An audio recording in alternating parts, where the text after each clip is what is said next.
প্রিয় দর্শক, শুভ সন্ধ্যা।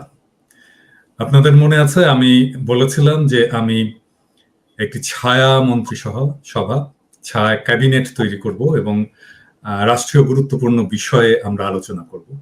তারই সূত্র ধরে আজকে আমরা আমন্ত্রণ জানিয়েছি ডক্টর খলিলুর রহমানকে। আমরা ভারত বাংলাদেশ সম্পর্ক নিয়ে ডক্টর খলিলুর রহমানের সাথে আলাপ করব। ওনার আগে একটু পরিচয় দিয়ে নেওয়া দরকার যে ডক্টর খলিলুর রহমান কে। তিনি 1977 সালে অনুষ্ঠিত প্রথম নিয়মিত বিসিএস পরীক্ষায় প্রথম স্থান অধিকার করেন, করে পররাষ্ট্র মন্ত্রণালয়ে যোগ দেন ক্যারিয়ার ডিপ্লোম্যাট হিসেবে। একই বছর ঢাকা বিশ্ববিদ্যালয়ের অর্থনীতি বিভাগের MA পরীক্ষায় তিনি প্রথম শ্রেণীতে প্রথম হন। 80 থেকে 83 সালে তিনি আমেরিকার ফ্লেচার স্কুল অফ ল এবং ডিপ্লোমেসি, হার্ভার্ড ইউনিভার্সিটির কেনেডি স্কুল অফ গভর্নমেন্টের শিক্ষালাভ করেন।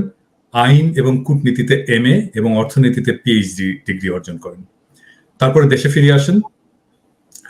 এর আগে 1969 সালে তিনি ঢাকা বোর্ডে 6টি বিষয়ে লেটার নিয়ে SSC পাশ করেছেন। উল্লেখ করা যেতে পারে যে আগে লেটার পেত সবাই যারা খুব ভালো ছাত্র ছিল, এবং ইউজুয়ালি 5টা বিষয়ে লেটার পেত।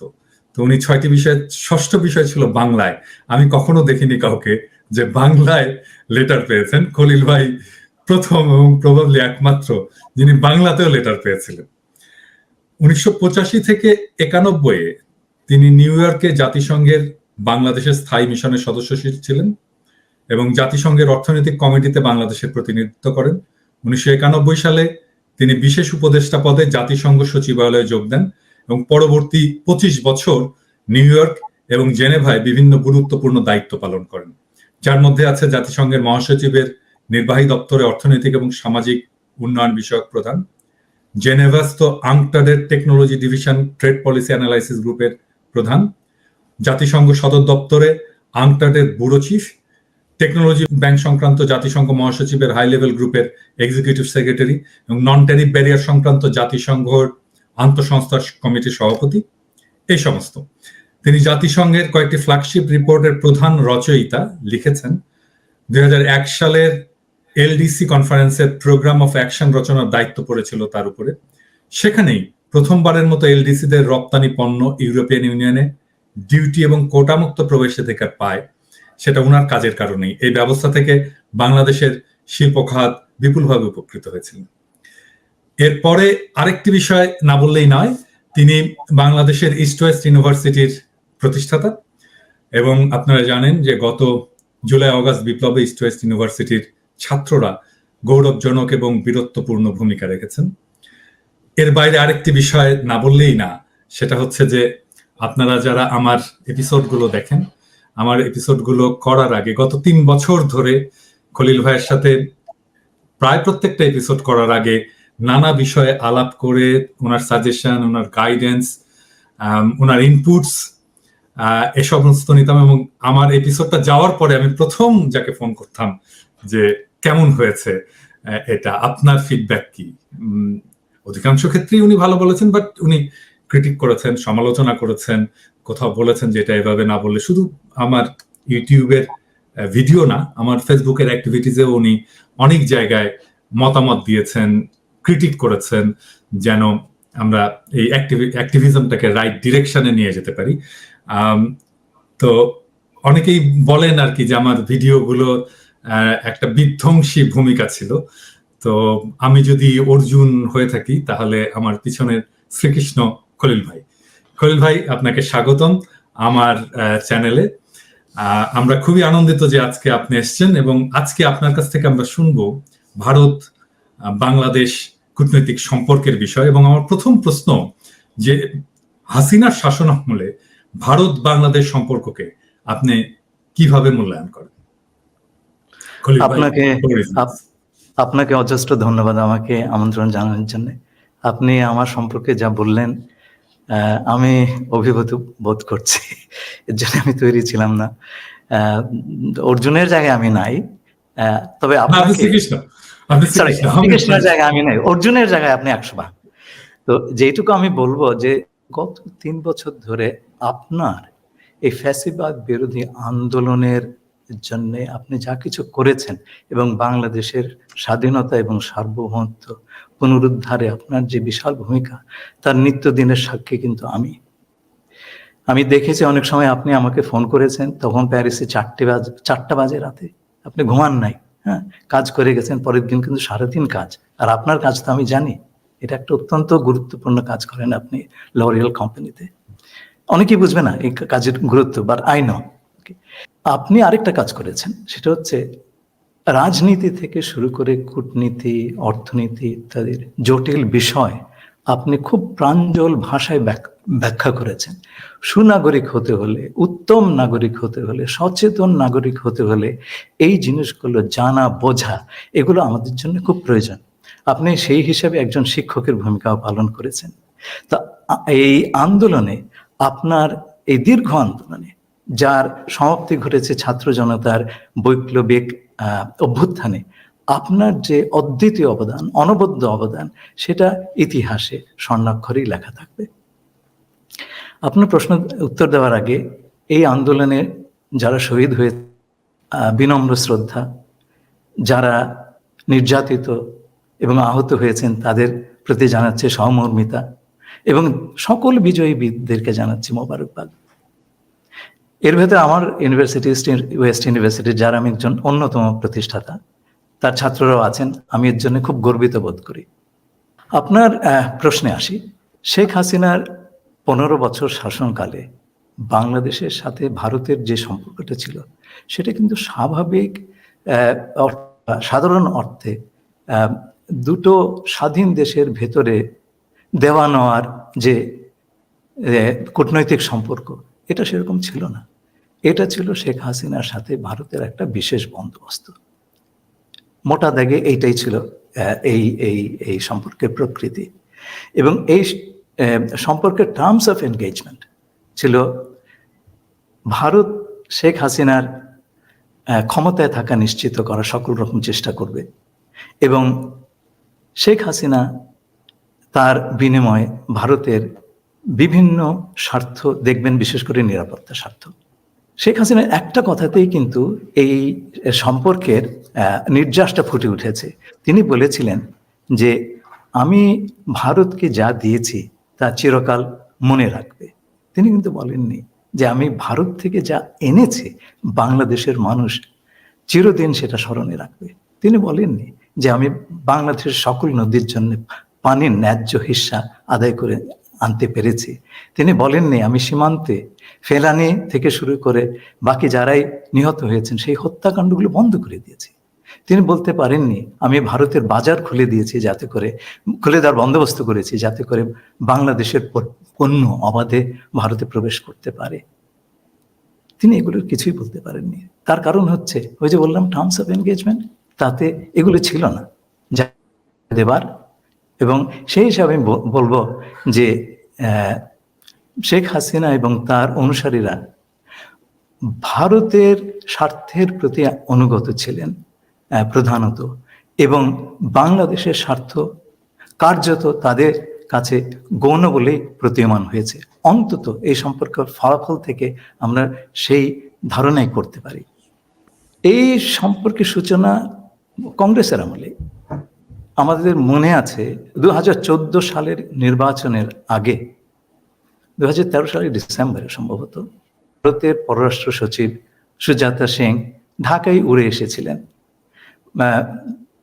মিস্টার এরশাদকে ঘাড় ধরে নির্বাচনে আসবার ব্যবস্থা তিনি করেছিলেন। আমরা দেখেছি সেখান থেকে সেটা কিন্তু এই সম্পর্কের সূচনা লগ্নের একটা ঘটনা। এবং 14 সালের নির্বাচন কি হয়েছে সেটা আমরা জানি। এরপরে আমরা দেখেছি গত নির্বাচনে কিভাবে প্রেসিডেন্ট বাইডেনের বাংলাদেশে গণতন্ত্র পুনঃপ্রতিষ্ঠার যে এজেন্ডা ছিল সেটাকে ভারত কিভাবে ভণ্ডুল করে দিয়েছে, এবং এই কাজটাই এই দামি নির্বাচনের পথটা প্রশস্ত করেছিল। এটা আমরা সেদিন আমরা দেখলাম। হাসিনা এবং তার অনুসারীরা এজন্য বলেছি যে বাংলাদেশের স্বার্থের প্রতি চরম উদাসীনতা দেখিয়েছেন, এবং এজন্যে তার দলের একজন প্রার্থী বলতে পেরেছিলেন যে আমি হাসিনারও প্রার্থী, ভারতেরও প্রার্থী। আপনি ভাবা যায় এই কথা? একটা স্বাধীন দেশে এরকম একটা কথা কেউ বলবে? তো এই বিশেষ বন্দোবস্ত হিসেবে বাংলাদেশ কেবল তার ন্যায্য যে প্রাপ্তি সেটা থেকে বঞ্চিত হয়েছে তা নয়, বাংলাদেশের রাষ্ট্রের এবং বাংলাদেশের জনগণের অপূরণীয় ক্ষতি হয়েছে তাতে। আমাদের স্বাধীনতা এবং সার্বভৌমত্ব বিঘ্নিত হয়েছে, আমাদের মানুষের গণতান্ত্রিক অধিকার, বাক স্বাধীনতা এবং অন্য সকল ধরনের স্বাধীনতা বিলুপ্ত হয়ে গিয়েছিল। এই সময় আমরা স্বাধীনতা, সার্বভৌমত্ব, জাতীয় মর্যাদা, যে তিনটা শব্দ আমরা সবসময় ব্যবহার করতাম, আমরা বলেছি এই কথাটি। দ্বিতীয়, এবং আপনি দেখেন ওই সময়টাতে যে ভয়াবহ রকমের অমানবিকতা হাসিনা সরকার প্রদর্শন করেছে সেটা আমরা আমাদের জীবিত স্মৃতিতে দেখি নাই। যে ধরনের অপরাধ সংগঠিত হয়েছে, আপনার ধরেন বিচার বহির্ভূত খুন, তারপরে আপনার গুম করে দেওয়া, ভুতুরে মামলা, লক্ষ লক্ষ, যারা আপনার বিরোধী মত বা বিরোধী দল দমনের এমন কোনো চেষ্টা নাই, করা হয় নাই। আপনি তো তার একজন ভিকটিম, থাকতে পারেননি দেশে। তো ধরেন এগুলো আয়নাঘর ভাবা যায়। আমার ওই আয়নাঘরের ছবিগুলো যখন দেখলাম, আমার নাৎসিদের কনসেন্ট্রেশন ক্যাম্পের কথা মনে হলো। আমাদের দেশের লোক হয়ে আমাদের দেশের মানুষকে এরকম একটা অবস্থায় ফেলে দেওয়া, আমি কিন্তু ভাই সেটা খুব একটা দেখি নাই। এছাড়া বাংলাদেশের অর্থনীতি আপনি চিন্তা করে দেখেন, ব্যাপক লুটপাট এবং টাকা পাচার করে আমরা আজকে এই অবস্থায় এসেছি। এই টাকাগুলো যদি বাংলাদেশে থাকতো, আমাদের রিজার্ভের কোনো সমস্যা থাকতো? আপনি বলেন। তো এই যে একটা ব্যবস্থা, এতে আমাদের যে সমস্ত ক্ষতি হলো, সেই ক্ষতি অনেক কিছু পূরণ করা যাবে না। কিন্তু আয়রনিটা হচ্ছে, সুপ্রিম আয়রনি, এই এত সব আটঘাট বেঁধেও হাসিনা কিন্তু ক্ষমতায় থাকতে পারলেন না।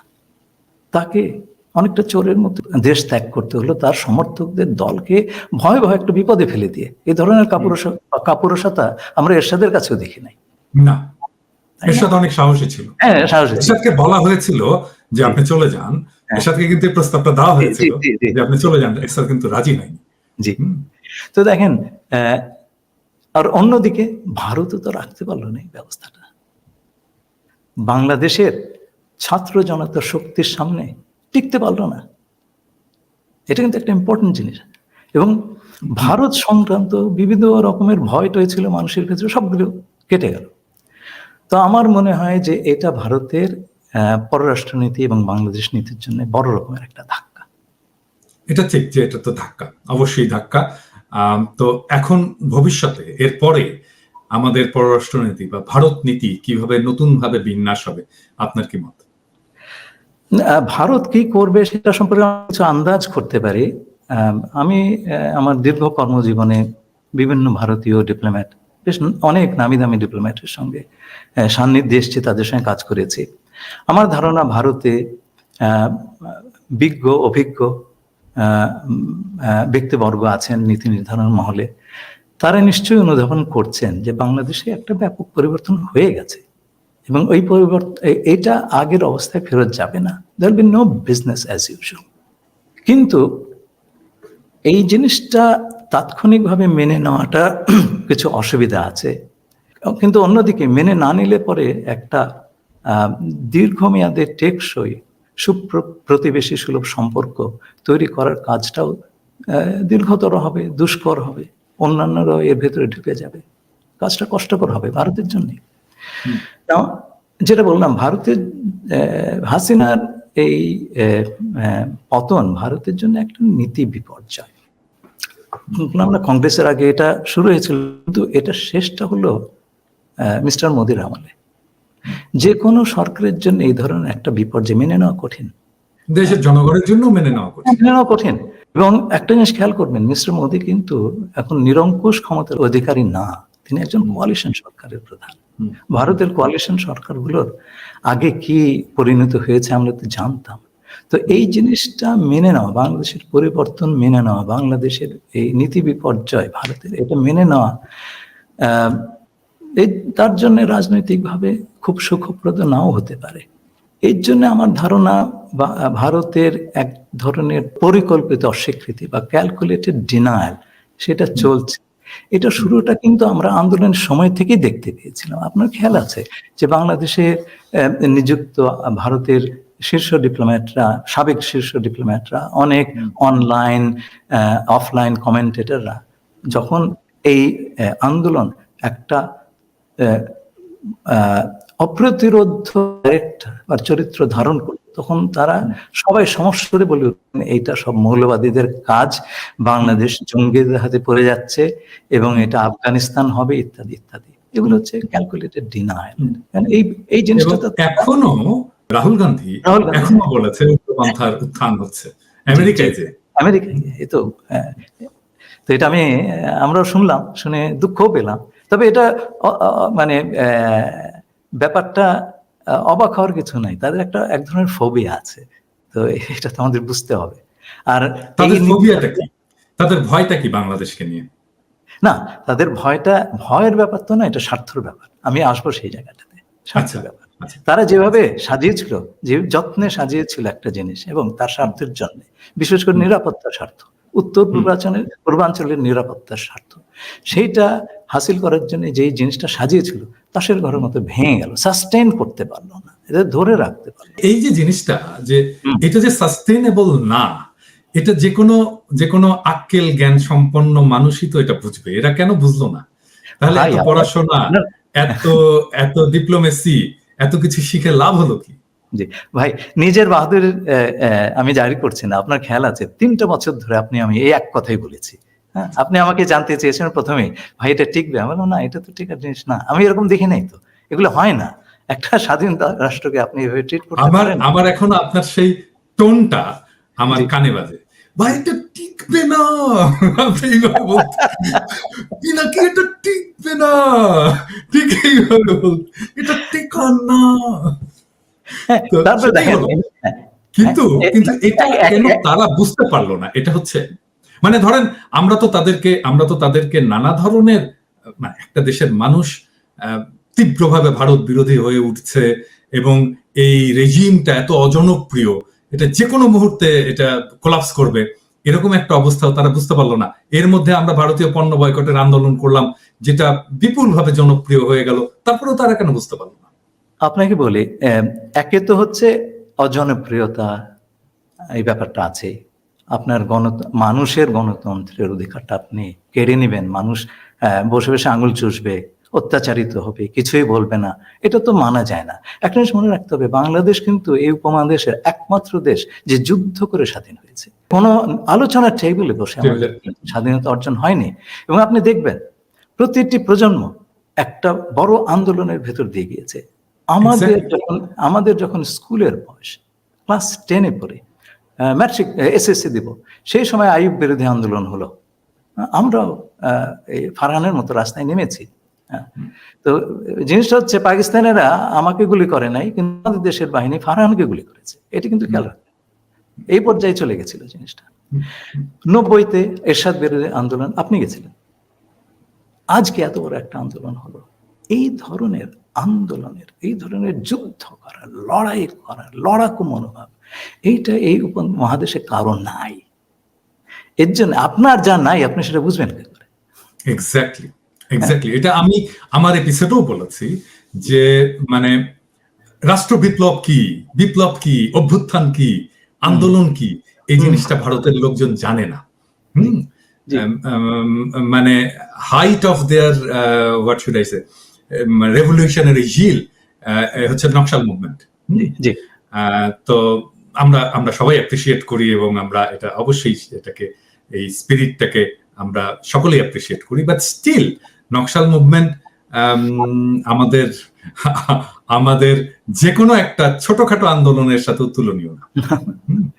তো আপনি যে কথা বললেন যে ভারত এই কাজটা করলো কেন, এটা একটা ইতিহাস আছে। এই ইতিহাস আমরা আমাদের কার্যকালের সময় জেনেছি। আমার 2জন মেন্টর ছিলেন ফরেন অফিসে, হুমায়ুন রশিদ চৌধুরী সাহেব, আমি ওনার প্রাইভেট সেক্রেটারি ছিলাম উনি যখন ফরেন মিনিস্টার ছিলেন, এবং ব্যারিস্টার AK মোর্শেদ, বাংলাদেশের পররাষ্ট্র মন্ত্রণালয় এর চাইতে বড় পণ্ডিত ব্যক্তি কখনো আসেন নাই। উনি যে এসছেন আমি অবাক হয়েছি, এই ধরনের অফিসার আমাদের ছিলেন। তো তাদের কাছ থেকে আমি ভারতের ব্যাপারে অনেক কিছুই শুনেছি। আপনাকে একটা জিনিস বলি, 1962 সালে চীন ভারত আক্রমণ করে এবং সেই আক্রমণের সময় এক পর্যায়ে চীনা সৈন্য আসামে ঢুকে যায়। তো আকাশবাণীতে তখন একজন খবর পড়তেন, বিজেন বোস সম্ভবত নাম, উনি ভেবে বলতেন আকাশবাণী খবর পড়ছেন বিজেন বোস, আমার সেই কথাটা মনে আছে। উনি বলেছিলেন আসামে আমাদের সৈন্যরা সম্মানজনকভাবে পশ্চাৎ অপসরণ করেছে, মানে ভেগে গিয়েছে। তো ওই সময় পণ্ডিত নেহেরু খুব বিচলিত হয়ে পড়েন। নয়াদিল্লিতে আমেরিকান অ্যাম্বাসেডর ছিলেন বিখ্যাত অর্থনীতিবিদ, হার্ভার্ডের প্রফেসর জন কেনেথ গলব্রেথ, আমরা ওনার বই পড়েছি। তিনি ছিলেন প্রেসিডেন্ট জন এফ কেনেডির ব্যক্তিগত বন্ধু। তো তার মাধ্যমে পণ্ডিত নেহেরু প্রেসিডেন্ট জন এফ কেনেডিকে একটা অনুরোধ করতে বলেন পাকিস্তানের প্রেসিডেন্ট আইয়ুব খানকে, যাতে পূর্ব পাকিস্তানের তদানীন্তন পূর্ব পাকিস্তানের ভেতর দিয়ে ভারতীয় সৈন্য চলাচলের অনুমতি দেওয়া হোক। তো আইয়ুব খান আরেক কাঠি সরস, উনি বললেন যে আমরা তো আমেরিকার সামরিক জোটে আছি, সিটো সেন্টো, হ্যাঁ ওনাদেরকে আসতে বলেন, আমরা খুলে দিব। তো পণ্ডিত নেহেরু তো তখন জোট নিরপেক্ষ আন্দোলনের নেতা, আমেরিকার এখনো তো আমেরিকার সঙ্গে ওনার কোনো জোটে যাননি, যার কারণে আমেরিকা তাদেরকে অ্যালাই মনে করে না, পার্টনার মনে করে, তাই না? ওই যে ঘটনা, পণ্ডিত নেহেরু এরপরে কিন্তু বেশি দিন বাঁচতে পারেননি। অনেকে বলেন ওই ঘটনার একটা প্রভাব তার উপরে পড়েছিল। তো ধরেন তার কন্যা যখন দেখলেন বাংলাদেশ যুদ্ধের সময় তারা একটা সুযোগ পেলেন বাংলাদেশকে ওই ব্যবহার করা সেভেন সিস্টারের সঙ্গে সংযোগের জন্যে, সেই সুযোগটা হাতছাড়া করতে চাইলেন না। এই জন্যে বাংলাদেশের প্রবাসী সরকারের সঙ্গে তারা একটা 25 বছরের চুক্তি করেছিলেন। সেই চুক্তির কথা আমি হুমায়ুন রশিদ চৌধুরী সাহেবের কাছ থেকে শুনেছিলাম। উনি তখন দিল্লিতে প্রবাসী সরকারের প্রতিনিধি। প্রবাসী সরকারকে তখনও ভারত স্বীকৃতি দেয় নাই, হ্যাঁ, সরকার হিসেবে আমলে নেয় নাই। তারপরে তার সঙ্গে এই চুক্তিটা করে। চুক্তি করার পরে অ্যাক্টিং প্রেসিডেন্ট সৈয়দ নজরুল ইসলাম সাহেব খুব সজ্জন ব্যক্তি ছিলেন, উনি অজ্ঞান হয়ে পড়েন।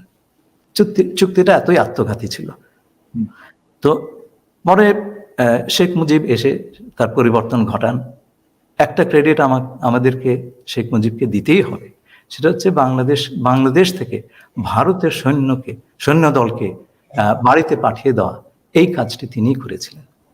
এবং বাংলাদেশে সেই সময় আর কোনো ব্যক্তিত্ব ছিল না যারা এই দুঃসাধ্য কাজটি পারতেন। এবং বাংলাদেশকে স্বাধীন একটা দেশের ভিত্তিতে প্রতিষ্ঠা করার জন্য এটা একটা অত্যন্ত বড় কাজ ছিল। এই কথাটা কিন্তু আমাদের ভুললে চলবে না। তো যাই হোক, এই যে বাংলাদেশের ভেতর দিয়ে একটা করিডোর পাওয়ার আকাঙ্ক্ষা, এটা কিন্তু ভারতের আজকের নয়, অনেক দিনেরই, সে 62 সাল থেকে। এই কথাটা আমাদের বুঝতে হবে। তো এই যে বাংলাদেশের সঙ্গে যে সিকিউরিটি অ্যারেঞ্জমেন্ট হলো, হাসিনাকে ক্ষমতায় রাখা ইত্যাদি, তো ভারত যে এক ঝুড়িতে সব ডিম রেখে দিল, সেটার ওই আমার মনে হয় অ্যাবাইডিং রিজন হচ্ছে ওই যে আপনার একটা ট্রমা, 62 সালের ট্রমা যায়নি তো। তো এখন এই যে সাজালো জিনিসটা টিকলো না ভাই, টিকলো না, এবং ক্ষতি তো হলো বাংলাদেশের মানুষের সব ধরনের আস্থা বা আপনার বন্ধু ভাবাপন্নতা, ভারত সরকারের জনগণের কথা বলছি না, সেটা তো অনেকটাই নষ্ট হয়েছে। এতে ভারতের ক্ষতি হলো বলে আমি মনে করি। তবে আমার ধারণা যে অন্তর্বর্তীকালীন সরকার যেহেতু দীর্ঘস্থায়ী নয়, ভারত এই মুহূর্তে তার সম্পর্ক যে আমূল পরিবর্তন করবে তা নয়, এটা তারা হোল্ডিং অপারেশন হিসেবে রেখে দিবে, যাতে বাংলাদেশ থেকে ভারতের জন্য কোনো ক্ষতিকর ঘটনা না ঘটে তার চেষ্টা তারা করবে, এবং করাটাই স্বাভাবিক। এবং যতটুকু সুবিধা শেখ হাসিনার আমলে পেয়েছে তারা, সেগুলো বজায় রাখার জন্য নানা রকম চাপ দেবে, এবং চাপ দেওয়া জন্য তাদের সহায়তাকারীর তো অভাব নেই। 15 বছর ধরে এই দেশে করেছে। এটা কত কিছু আছে, আমি কারো নাম বলবো না, কিন্তু সেটা আপনার অবজারভেশন, আমি এই বিষয়ে কমেন্ট করতে চাচ্ছি না। কিন্তু আমি যেটা বলবো সেটা হচ্ছে যে আহ, একটা পর্যায়ে গিয়ে ভারতের উপলব্ধি হবে যে বাংলাদেশের উপর তাদের যে সবচাইতে বড় নির্ভরতা, সেটা হচ্ছে 7 রাজ্যে, 7 সিস্টার্স এর যে নিরাপত্তা এবং স্থিতিশীলতা, সেটার জন্য বাংলাদেশের সহায়তা, এইটা তাদের বাংলাদেশের কাছে তার চাইতে বড় ঠেকা। এই জিনিসটা করা বাংলাদেশকে বাদ দিয়ে খুব দুষ্কর এবং ব্যয় সাপেক্ষ। যদি বাংলাদেশের মাধ্যমে সেটা করিয়ে নিতে পারে তাহলে তার জন্য সুবিধাজনক। শুনেন, যার যার স্বার্থ নিয়ে শেষে আসে, আপনি যদি ভারতের জুতোয় আপনার পা দুটো দিয়ে দেখেন তাহলে এটা আপনার কাছে একটা খুব রেশনাল জিনিসের মনে হবে, তাই না? তো আমরা তো কেবল শুধু আপনি যদি কিন্তু ঘটনাটা হচ্ছে খলিল ভাই যে নিশ্চয়ই আমি আমার স্বার্থ দেখব, কিন্তু আরেকজনকে পদানত করে, আরেকজনের নাগরিক মানবিক অধিকারকে নিষ্পেষিত করে আমি তো আমার স্বার্থকে ধরে রাখতে পারবো না। এটা খুবই সিম্পল ইকুয়েশন। এই জিনিসটা আমার মনে হয় এই জিনিসটা এখন ভারতের হয়তো বোধগম্য হবে, কারণ অনেক সময় বিশাল বিশাল আমি জাস্ট বলি যে ভারতের কিভাবে বোধগম্য হবে, মানে হাসিনাকে তারা আশ্রয় দিয়েছে এবং হাসিনাকে আশ্রয় দেওয়ার পরে প্রফেসর ইউনূস নিজে বলেছে যে হাসিনা যদি চুপ থাকে, হ্যাঁ চুপ থাকা উচিত। এটা তো প্রফেসর ইউনূসের পরিষ্কার বার্তা যে হাসিনার চুপ থাকা উচিত। তারপরেও এই যে গতদিন তো দেখলেন যে একটা ফোন কল ফাঁস হয়েছে, আমি টুপ করে ঢুকে যাবো, আমি সীমান্তের কাছাকাছি আছি, আমি কাছাকাছি আছি, টুপ করে ঢুকে যাব। হ্যাঁ, তো এই সমস্ত কাজ করতে দিচ্ছে কেন ইন্ডিয়ান সরকার? কেন তাকে কথা বলতে দিচ্ছে? আমি যদি মনে করি যে তার প্রাণ বাঁচানোর জন্য তাকে আশ্রয় দিয়েছে, তাকে এই কাজগুলো কেন করতে দিচ্ছে? মানে হাসিনা কি ইন্ডিয়ার মাটিতে বসে বাংলাদেশে পলিটিক্স করবে? এটা কি ইন্ডিয়া চায়? সবগুলো পালাচ্ছে, কোথায় পালাচ্ছে? ইন্ডিয়া পালাচ্ছে। মানে আওয়ামী লীগের লোকজন যে পালিয়ে যাচ্ছে, কোথায় আশ্রয় পাচ্ছে? ইন্ডিয়ায় যাচ্ছে। যারা ধরা পড়ছে ইন্ডিয়ার বর্ডারে ধরা পড়ছে। বিপ্লব পালালো, কোথায় পালালো? ইন্ডিয়ায় পালালো, তাই না? তো ইন্ডিয়া কি আসলে এটা বুঝেছে যে তারা যে মিস্টেক করেছে সেখান থেকে ফিরে আসার আমি একটা জেস্টার অফ গুডউইল বলে না, সেটা তো দেখাবো, সেটা তো দেখাচ্ছে না তারা।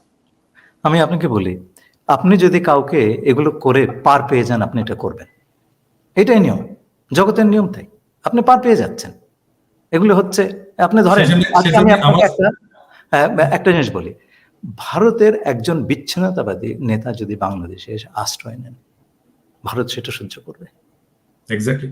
আচ্ছা, প্রত্যর্পণ করবে, আমরাও দিয়ে দিব, ঠিক আছে, আমার সঙ্গে চুক্তি আছে। তাই চুক্তি যদি থাকে তাহলে দুদিকেই তো মানতে হবে। হ্যাঁ, একতরফা তো আপনি মানতে পারেন না। কিন্তু আমরা কি সে কথা বলেছি? আমরা যদি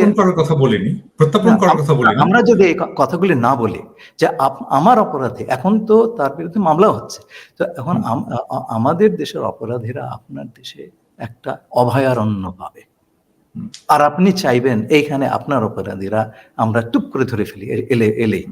এটা তো হয় না। কিন্তু আমরা কি কথা বলছি? না, এখন তো আবার একটা প্রশ্ন আসতে পারে, মানে ধরেন হাসিনার লোকরা বলতে পারে আপনি তো প্যারিসে বসে পলিটিক্স করলেন, বাংলাদেশের বিপ্লব করলেন, আপনি কিভাবে করলেন? আমি তো পলিটিক্যাল রিফিউজি। সে তো পলিটিক্যাল রিফিউজি না, সে তো অ্যাসাইলামও পাইনি। সে কোন স্ট্যাটাসে আছে? তার স্ট্যাটাস কি? তার তো ডিপ্লোম্যাটিক পাসপোর্টও নাই, সে তো ভিসাও পাইনি, তাই না? আমি আপনাকে বলি যে না, এটা আপনার আইন নীতি নিয়ম সেগুলোর কথা হচ্ছে না। আমি পারলে আমি করবো, আপনি না পারলে, আপনি পারলে আপনি করেন। আপনি বলেন কালকে ফেরত দিতে হবে, এই যে ফোন কল পেয়েছি, আপনি ফেরত দেন, আপনি দাবিটা করেন। সেই দাবিটা যদি না করে, তাহলে ওরা যদি চালিয়ে যায়, আপনি কি করবেন? আপনি নীরবতা হচ্ছে সম্মতির লক্ষণ, আপনি নীরব আছেন, তার মানে আপনি মেনে নিচ্ছেন। এই যে মেনে নেওয়ার একটা কালচার তৈরি হয়েছে আমাদের দেশে দীর্ঘদিন ধরে, এই কালচারটা যদি মানে চলতে থাকে তাহলে তো আবার এদের পুনর্বাসিত হওয়া তো কেবল সময়ের ব্যাপার মাত্র। সেটা তো আমাদের বুঝতে হবে। তো সেই কথাটা কি আমরা বলছি? আমরা কি বলছি যে ঠিক আছে, তোমার সঙ্গে আমি ডিল করব সার্বভৌমত্ব সমতা ভিত্তিতে। আমি জানি তোমার চাইতে আমার শক্তি কম, তোমার চাইতে, কিন্তু কেবলমাত্র শক্তির বিচার দিয়ে দুটো দেশের সম্পর্ক হয় না। তুমি আমার সঙ্গে চুক্তি করেছো বন্দি প্রত্যর্পণের চুক্তি, আমি এই চুক্তি মানবো। তোমার দেশের মন্দ লোক আমার দেশে এলে আমি ফেরত দেব, কিন্তু আমি চাই যে তুমিও এই চুক্তি একইভাবে মান্য করো। এই কথাটা তো আমাদের বলতে হবে। আমি যদি একটা জিনিস দাবি না করি, আমি যদি চুক্তির আমার দিকটার কার্যকারিতা দাবি না করি, আমাকে কে দেবে ভাই? এটা তো দুনিয়ার নিয়ম। তো আপনি যেমন একটা ভাড়া বাসায় আছেন, ভাড়া দিচ্ছেন না, আর বাড়িওয়ালাও কিছু বলছে না, তা আপনি কি করবেন? ভাড়া দিবেন না, তাই না? Exactly, exactly. না, এখন এখন ধরেন আমরা এখন এই যে ভারতের সাথে আমাদের সম্পর্ক, আমরা সেটাকে কিভাবে পুনর্বিন্যাস করব? কেমন হবে এখন আমাদের ভারতের সাথে আমাদের সম্পর্ক? আচ্ছা, তো সেটা হচ্ছে যে কথাটা আপনাকে বললাম, যে আমাদের সঙ্গে ভারতের এই আলাপটা একটু শেষ করে নিই। ভারত যেটা করবে সেটা হচ্ছে হোল্ডিং অপারেশনের বেশি কিছু করবে বলে আমার মনে হয় না, বরঞ্চ দীর্ঘমেয়াদে আমাদের দেশের সঙ্গে সম্পর্ক স্থাপন করার জন্য তার ন্যাশনাল কোর্স হবে, যারা আগামীতে ক্ষমতায় আসতে পারে বা একটা বড় রোল প্লে করতে পারে, তাদের সঙ্গে সম্পর্ক স্থাপন করা, যেটা চায়না অলরেডি শুরু করে দিয়েছে। তারপরে তাদের যারা অনুগত অনুসারী, যারা আপনার এখন ক্ষমতা থেকে ছিটকে পড়েছে, তাদেরকে পুনর্বাসন দেওয়া এবং ভবিষ্যতে ক্ষমতার কাছাকাছি নিয়ে আসা, এই ধরনের চেষ্টা করবে। এবং যে কোনো একটা দেশ অন্য দেশে তার বন্ধু ভাবাপন্ন লোকজন ক্ষমতার কাছাকাছি থাকুক, সেটাই চায়। এটি তো স্বাভাবিক কথা, আমাদের সেটা বুঝতে হবে। কিন্তু আমরা যেটা চাই না সেটা হচ্ছে সে আগের ব্যবস্থা যেন ফিরে না আসে।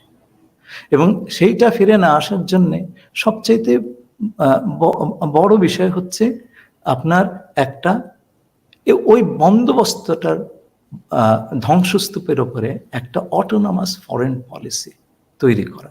আমি অটোনমাস বলছি বা স্বয়ং আত্মনির্ভরশীল বলছি, ইন্ডিপেন্ডেন্ট বলছি না, কারণ আজকালকার পরস্পর নির্ভরশীল পৃথিবীতে আপনি সম্পূর্ণভাবে ইন্ডিপেন্ডেন্ট কোনো একটা ফরেন পলিসি তৈরি করতে পারবেন না।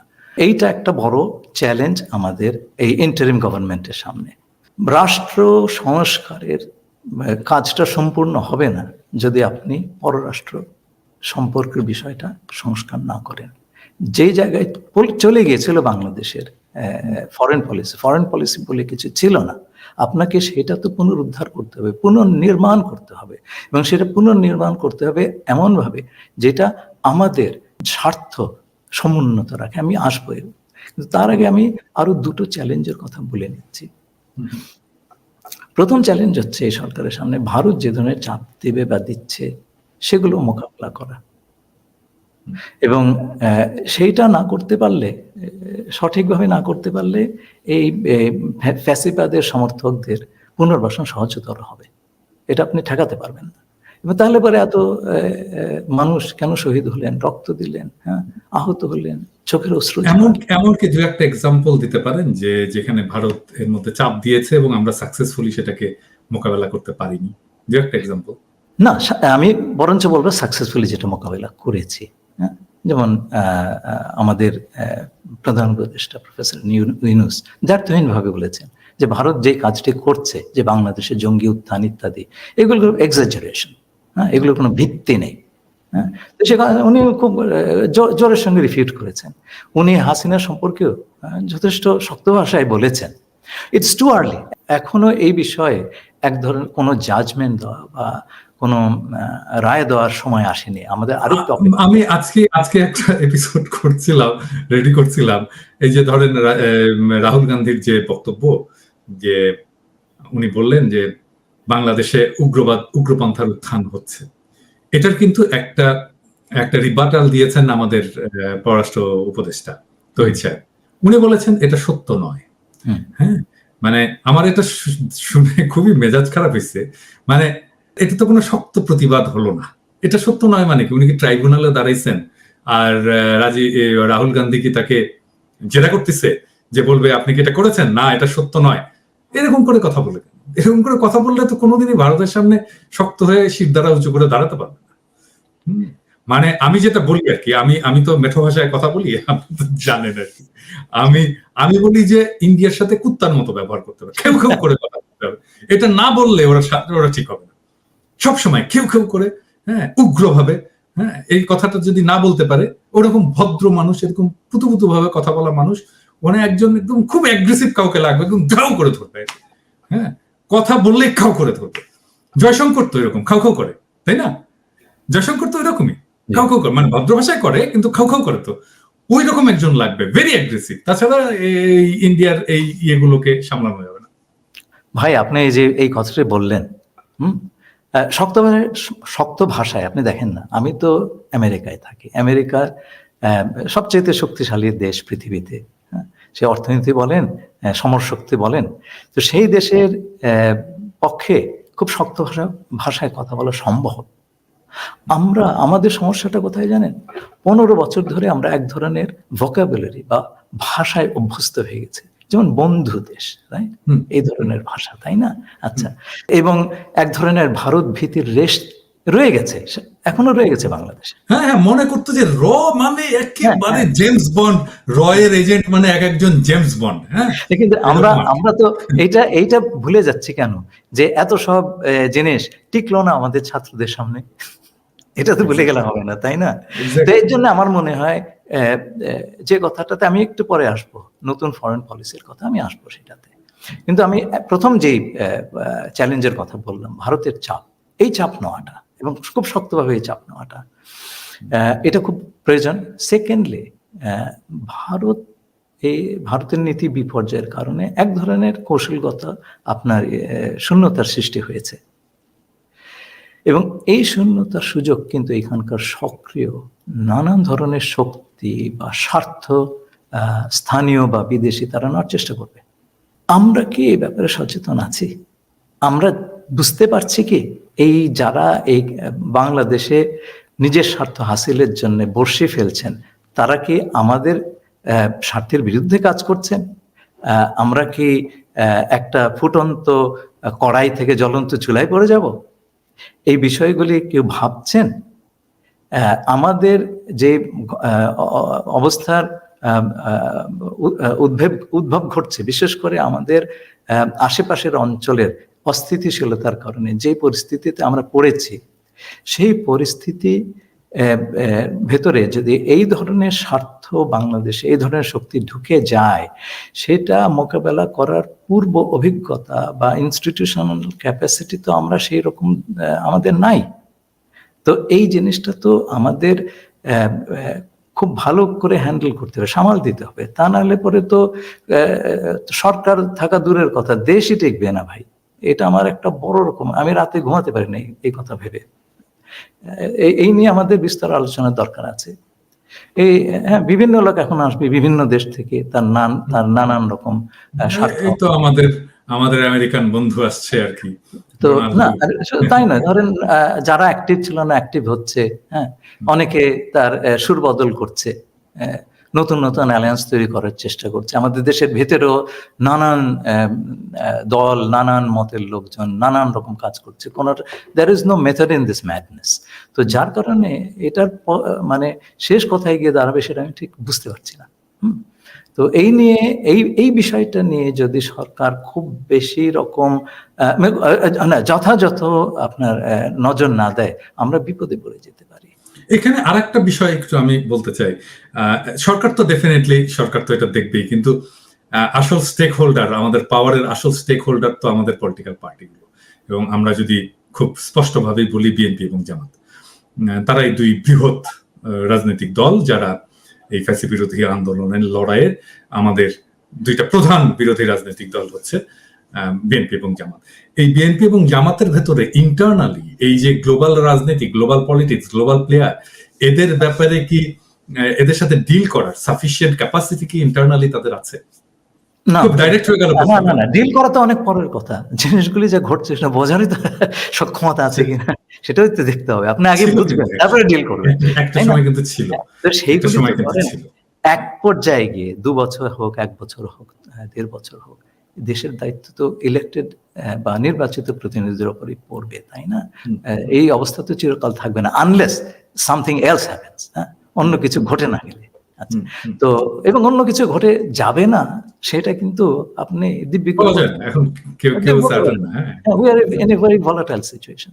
তো এই অবস্থাতে তবু আমি বলবো যে ঠিক আছে, বছর দেড়েক পর একটা নির্বাচন হলো, যারা এলেন তারা কি আর দে প্রিপেয়ার যে এই যে একটা বিশেষ বন্দোবস্ত হলো আর কখনো বাংলাদেশে আসবে না? এই যে দেখেন, নাৎসিরা ইহুদিদের কত বড় ক্ষতি করেছে, এবং ইহুদিরা কি বলেছিল, নেভার এগেইন, আর কখনো ঘটবে না, ঘটতে দেয় না।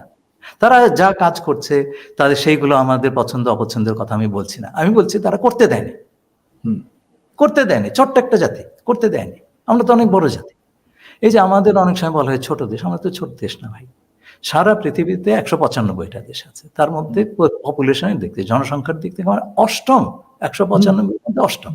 এবং আমাদের ইকোনমির সাইজ মানে টোটাল জিডিপি এটা হচ্ছে পৃথিবীর ৩৫তম, ৩৫তম ভাই। আচ্ছা, এবং আমাদের পার ক্যাপিটা ইনকাম, গড় আয় ভারতের কাছাকাছি প্রায় সমান। এক বছর তো এটা ভারতকে ছাড়িয়ে গেছিল। তো এইরকম একটা দেশ, তো আমাদের তো একটা অটোনমাস ফরেন পলিসি ডেভেলপ করাই দরকার। এবং এইটার কিছু, এই কাজটা এই সরকারের শুরু করে দেওয়া দরকার। কিন্তু আলটিমেটলি এটার বার্ডেন পড়বে ইলেক্টেড যে সরকার আসবে, নির্বাচিত সরকারের উপরে। এবং এর জন্য ধরেন বেশ কিছু জিনিস দরকার। একটা হচ্ছে আমাদের সকল পলিসিতে, বিশেষ করে পররাষ্ট্র নীতিতে জনগণের মালিকানাটা দরকার। দেখেন এই অনির্বাচিত কিংবা ভুয়া নির্বাচিত সরকারগুলি কিভাবে আমাদের স্বার্থ বিলিয়ে দিয়েছে, এটা আমি এরশাদ সাহেবের সময় দেখেছি। উনি গঙ্গা নদীর পানিতে একটা গ্যারান্টি ক্লজ, এটা জিয়াউর রহমান সাহেবের সময়, BM আব্বাস সাহেব আমাদের পানি নেগোসিয়েটর ছিলেন, অত বড় পানি নেগোসিয়েটর আমরা কখনো পাইনি। তিনি গ্যারান্টি ক্লজের বন্দোবস্ত করেছিলেন, এরশাদ সাহেব ছেড়ে দিলেন ক্ষমতায় থাকার জন্য। তারপরে তো গত 15 বছর দেখেছি আমাদের যে সমস্ত স্বার্থ কিভাবে বিলিয়ে দেওয়া হয়েছে, এটা যেন গণিমতের মান। হ্যাঁ, তো এই জিনিসটা যেন না হয়, অনির্বাচিত সরকার কিংবা ভুয়া নির্বাচিত সরকার যেন না আসে। আমার মনে হয়, এবং এর জন্যে তত্ত্বাবধায়ক সরকার ফিরিয়ে আনা দরকার। এবং আমি আরেকটা অবজারভেশন দিব, 2001 সালে যে তত্ত্বাবধায়ক সরকার হয়েছিল তার প্রধানের প্রাইভেট সেক্রেটারি হিসাবে আমি দেশে ফেরত গিয়েছিলাম জাতিসংঘ থেকে। আমি সামনে থেকে দেখেছি যে ওই নির্বাচন কিংবা রাজনৈতিক দলগুলোর বিহেভিয়ার ইত্যাদি। আমাদের দেশে দেখবেন আপনি প্রত্যেকটা 2001 সালে আপনি প্রাইভেট সেক্রেটারি ছিলেন, প্রধান উপদেষ্টা। হ্যাঁ, সেই কারণে আমি একেবারে সামনের রো থেকে দেখেছি কি ঘটে। তো আমাদের ভাগ্য ভালো, আমরা একটা নির্বাচন করে, আমরা বলতে হবে সরকার একটা নির্বাচন করে সসম্মানে স্থান ত্যাগ করতে পেরেছিল। আপনি এক জায়গায় ঢুকলেন, তার চাইতে বড় জিনিস হচ্ছে আপনি সম্মান সহ বেরিয়ে যেতে পারলেন কিনা, সেই কাজটা সম্ভব হয়েছিল। তো ধরেন এই যে প্রত্যেকটা তত্ত্বাবধায়ক সরকারের সময় আপনি দেখবেন আগের সরকারটা ফেল করে গেছে, তারা পাশ করতে পারে নির্বাচন। কারণটা কি জানেন? আমার ধারণা 5 বছর লম্বা সময়, প্রথম 2 বছর তারা যে সমস্ত ওয়াদা করেছিল সেগুলো পালন করার চেষ্টা করে, তারপরে মাঝপথে পথ হারিয়ে ফেলে, নানান রকম দুষ্কর্মে নেমে পড়ে। 5 বছরের বদলে আমেরিকার মতন 4 বছরের নির্বাচন হলে, তাহলে পরে দেখবেন আপনি 2 বছর ঠিক মতন কাজ করছে, তারপর তো নির্বাচন এসে যাচ্ছে পরবর্তী 2 বছর, তখন ওই ক্ষমতা হারানোর ভয়টা খুব থাকবে। এবং আমার মনে হয় আমি 4টা-5টা নির্বাচনে এই 4 বছর মেয়াদী সরকার দরকার হবে, যাতে করে মানুষ তার ইচ্ছা মতো সরকার প্রতিষ্ঠা করতে পারে, এবং সরকার যদি দুষ্কর্ম করে তাকে চটজলদি ফেলে দেওয়ার একটা গণতান্ত্রিক ব্যবস্থা তার হাতে থাকে। তো যেটা হচ্ছে জনগণের কর্তৃত্ব নিশ্চিত করা। এই জনগণই কিন্তু এই হাসিনার সঙ্গে ভারতের বন্দোবস্তকে আপনার উৎখাত করেছিল। এই জনগণকে অন্য কেউ পারে নাই ভাই। তো সুতরাং এই জনগণকে বাদ দিয়ে আপনি পররাষ্ট্রনীতি করবেন, টিকবে না, তো আপনি দেশ বিক্রি করে দেবেন। তো সেইটা হচ্ছে 1 নম্বর। 2 নম্বর হচ্ছে এফেক্টিভ ডিটারেন্স, মানে আপনাকে কেউ যদি আক্রমণ করতে আসে তার 5 বার চিন্তা করতে হবে যে আমি অক্ষতভাবে ফেরত যেতে পারবো কিনা। হ্যাঁ, তো এই ডিটারেন্স, আমি দীর্ঘকাল কাজের উপলক্ষে সুইজারল্যান্ডে ছিলাম, সেখানে দেখেছি প্রাপ্তবয়স্ক সকলেরই মিলিটারি ট্রেনিং, পুরুষদের জন্য আপনার কম্পালসারি, বাধ্যবাধক, মেয়েদের জন্য ঐচ্ছিক বা ভলান্টারি। এইরকম একটা, সুইজারল্যান্ড একটা ছোট্ট দেশ, আপনি দেখেন ইউরোপের মাঝখানটা একটা ছোট্ট দেশ, তার সে আপনার যুদ্ধ বা সামরিক প্রিপারেশনে খুব বেশি খরচ না করে এই কাজটা করেছে। প্রত্যেকটা মানুষকে সে এনেবল করেছে, তাকে সামর্থ্য দিয়েছে দেশকে বাঁচানোর এবং আমাদের দেশকে রক্ষা করার যে স্পৃহা সাধারণ মানুষের, জনগণের, সেটা আমরা দেখলাম ভাই। তো সেই জনগণকে আপনি, সেই বিশেষ করে যুব সমাজকে আপনার এনেবল করতে হবে। এই দেশকে দুর্যোগের সময়, এই যে বন্যার সময় আমরা দেখলাম, ট্রাফিক নিয়ন্ত্রণের সময় দেখলাম, যে কোনো দুর্যোগের সময় আমার দেশ আক্রান্ত হলেও, হ্যাঁ, তারা যেন দেশের জন্য দাঁড়িয়ে যেতে পারে। তো এই জিনিসটা যদি বাইরের শত্রুরা জানে বা মিত্ররা জানে, তারা আমাদের সঙ্গে দুষ্কর্ম করার আগে 3 বার চিন্তা করে দেখবে। 3 নম্বরটা হচ্ছে ফরেন সার্ভিস। আমাদের ফরেন সার্ভিসে, আমি তো সেই সার্ভিসের লোক, খুব মেধাসম্পন্ন ছেলে প্রতি বছর যায়, কিন্তু যখন দেখবেন সর্বোচ্চ লেভেলে ডিপ্লোমেসি নাই, দেশ বিক্রি করার চেষ্টাই হচ্ছে আসল, তখন ডিপ্লোমেসি কিন্তু কিছু বিশেষ করার থাকে না, চাকরি করতে হয় বেচারাদের পারে। কিন্তু একটা অটোনমাস ফরেন পলিসি, যেখানে আমাদের দেশের স্বার্থটা হবে প্রধান, যেখানে যে কোনো দেশের সঙ্গে আমার পার্টনারশিপ হবে স্বার্থের ভিত্তিতে, কোনো বন্ধু শত্রু বলে কিছু নাই। এই যে সকলের সঙ্গে বন্ধুত্ব শত্রুত্ব এগুলো হয়েছিল কোল্ড ওয়ারের সময়, আমাদের তো জন্ম কোল্ড ওয়ারের সময়, সেখানে পৃথিবীটা 2 ভাগে ভাগ ছিল, হ্যাঁ, পুঁজিবাদী সমাজবাদী ভাগ। যারা সেই একটাতেও যেতে চায়নি তারা জোট নিরপেক্ষ করেছে, এবং তাদের নীতি ছিল সমদূরত্ব বজায় রাখা এই জোটের থেকে, সবার সঙ্গে বন্ধুত্ব, কারোর সঙ্গে শত্রু না, কাউকে আমি খাপাবো না। সেই দিন কবে গত হয়ে গেছে, তো আমাদের চিন্তা পাল্টায় নাই, চিন্তা তো বদলাতে হবে। এখন হচ্ছে যে আপনার স্বার্থগত নৈকট্য, আমি যেটাকে একটা সাম্প্রতিক নিবন্ধে বলেছি ভ্যারিয়েবল জিওমেট্রি। যার সঙ্গে আমার স্বার্থের ব্যাপার আছে তার সঙ্গে আমি কাজ করব, তার সঙ্গে আমার স্বার্থের নৈকট্য থাকবে। আর যার সঙ্গে আমার স্বার্থের বিরোধ হবে তার সঙ্গে স্বার্থগত দূরত্ব থাকবে। আমাদের সকল কিছুই হবে আমাদের জাতীয় স্বার্থকে সর্বোচ্চ আদায় করা। এর বাইরে ফরেন পলিসি আর কোনো কিছু, সব দেশে তাই করছে আজকাল, তা এর বাইরে আর কোনো কথা নাই। তো এই জিনিসটা একটা মানে নতুন কাডর অফ ডিপ্লোমেসি, এক্সিস্টিং যারা আছে তাদেরকে তো এই জিনিসগুলি আত্মস্থ করতে হবে। সেজন্য যদি সর্বোচ্চ পর্যায় থেকে আমাদের একটা অটোনমাস ফরেন পলিসি, আত্মনির্ভর ফরেন পলিসির প্রতি আনুগত্য, কমিটমেন্ট, হ্যাঁ, এবং সবসময়কার প্রচেষ্টা থাকে, তাহলে পরে কিন্তু এই জিনিসটা সাকসেসফুল হতে পারে। তো আমি আমাদের ফরেন সার্ভিসের কলিগদের নিয়ে খুবই গর্ববোধ করি, তাদের সঙ্গে আমি কাজ করেছি, আমারই অনুজ সকলে। আমি মনে করি যে ওই রকম একটা পলিসি যদি তাদের হাতে দেওয়া হয়, they will be able to implement it very very well. আরেকটা জিনিস আমাদের মনে রাখতে হবে যে আমাদের দেশে একটা বদ নজির হয়ে গেছে যে বিভিন্ন মন্ত্রণালয় নিজের ডিপ্লোমেসি করে। হ্যাঁ, আমি কোনো বিশেষ মন্ত্রণালয়ের কথা বলবো না, একটা দূত এলো দেখা করতে, অনেক সময় দেখা যাচ্ছে যে আপনার এক ধরনের ইনফেরিয়রিটি কমপ্লেক্স থেকে, হ্যাঁ, তো বিদেশিদের খুশি করার একটা প্রবণতা আছে আমাদের দেশে, আমি দেখেছি। হ্যাঁ, দিয়ে দিল, আরে তুমি কি তোমার বাবার জিনিস দিলে নাকি? এটা তো দেশের স্বার্থ। তো এই খণ্ডিত ডিপ্লোমেসি, হ্যাঁ, বা বিভিন্ন মন্ত্রণালয় তার নিজের ডিপ্লোমেসি করবে, কোনো কোঅর্ডিনেশন থাকবে না, ফরেন অফিস জানবেও না কি হচ্ছে। আমি আমার পলিটিক্যাল স্বার্থ এগিয়ে নিচ্ছি, আরেকজন সেটা আমাদের অন্য জায়গায় বিক্রি করে দিচ্ছে বা কম্প্রোমাইজ করে দিচ্ছে, এটা তো চলবে না। তো এই একটু সমন্বিত মেকানিজম দরকার, সেই মেকানিজমটা আমরা তৈরি করিনি কখনো, যে আমাদের ফরেন পলিসি সেটা আপনার কূটনৈতিক হোক, রাজনৈতিক হোক, অর্থনৈতিক হোক, কমার্শিয়াল হোক, হ্যাঁ, যেটাই হোক, সামরিক কূটনীতি হোক, সামরিক কূটনীতি তো কেবলমাত্র জেনারেল সাহেবরা চালাবেন তা তো নয়, it's part of overall diplomacy, connect করতে হবে তো সবগুলিকে। তো এই যে সমন্বয়, এই সমন্বয়ের কোনো বন্দোবস্ত বাংলাদেশে পর্যন্ত করা হয়নি। এখন আমার মনে হয় এই কাজটাও এই সরকার করে যেতে পারে, একটা নতুন মেকানিজম, যাতে করে আমরা এই যে আজকে বিভিন্ন শক্তি বিভিন্নভাবে বাংলাদেশে ঢুকে পড়ছে, এখন যদি সকল আপনার প্রধান স্তম্ভ সরকারের, যেমন সামরিক বাহিনী কিংবা ধরেন ফরেন অফিস কিংবা হোম মিনিস্ট্রি, তারা যদি একসঙ্গে বসে এই জিনিসটা বোঝার চেষ্টা করে, তাহলে তার ইফেক্টিভনেস অনেক বেশি হবে। খণ্ডিতভাবে এটা তো হবে না ভাই, হয়তো কাজটাই হবে না। তো এই জিনিসটা আমাদের বুঝবার সময় হয়েছে এবং এই কাজটা করবার সময় হয়েছে। আচ্ছা, ইফেক্টিভ ডিটারেন্স বলে আপনি বললেন যে বাধ্যতামূলক সামরিক ট্রেনিং, যেটা আমরা অনেকেই প্রমোট করছি, বলছি, সেটা তো আছেই।